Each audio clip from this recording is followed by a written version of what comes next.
بسم اللہ الرحمن الرحیم۔ لاکھوں درود اس پاک نبی پر جس کے صدقے ہم اس کی امت میں شامل ہیں۔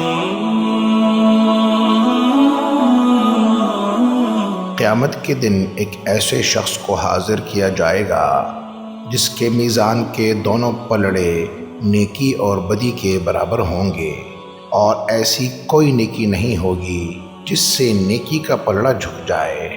پھر اللہ جل شانہ اپنی رحمت سے فرمائیں گے کہ تو چلا جا اور لوگوں میں کسی ایسے شخص کو تلاش کر لے کہ جس سے تجھے کوئی نیکی مل جائے اور تو جنت میں پہنچ جائے۔ وہ شخص بہت حیران و پریشان لوگوں میں گھومتا سرگرداں رہے گا، لیکن ہر شخص یہی کہے گا مجھے اپنے بارے میں ڈر ہے کہ میری نیکی کا پلڑا ہلکا نہ ہو جائے اور میں تجھ سے زیادہ نیکی کا محتاج نہ ہو جاؤں۔ وہ شخص بہت مایوس ہوگا۔ اتنے میں ایک شخص پوچھے گا تجھے کیا چاہیے؟ وہ کہے گا مجھے ایک نیکی چاہیے، اور میں بہت سے لوگوں سے مل چکا ہوں جن کی ہزاروں نیکیاں ہیں، لیکن ہر ایک نے کنجوسی کی اور مجھے نیکی نہ دی۔ وہ شخص کہے گا میں نے بھی اللہ تعالیٰ سے ملاقات کی تھی اور میرے صحیفے میں صرف ایک ہی نیکی ہے، اور مجھے یہ غالب گمان ہے کہ اس سے میرا کوئی فائدہ نہ ہوگا، اس لیے میں اپنی نیکی تجھے ہدیہ کرتا ہوں، تو اسے لے کر اپنی جان بچا لے۔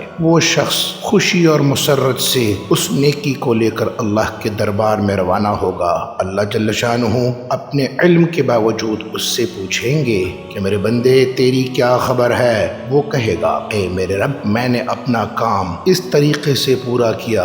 یوں وہ اپنا پورا واقعہ بیان کرے گا۔ پھر اللہ جل شانہ اس شخص کو حاضر کریں گے جس نے نیکی تحفے میں دی تھی، اور اس سے اللہ کہیں گے آج کے دن میری سخاوت تیری سخاوت سے کہیں زیادہ ہے، اس لیے تو اپنے بھائی کا ہاتھ پکڑ اور تم دونوں جنت میں داخل ہو جاؤ۔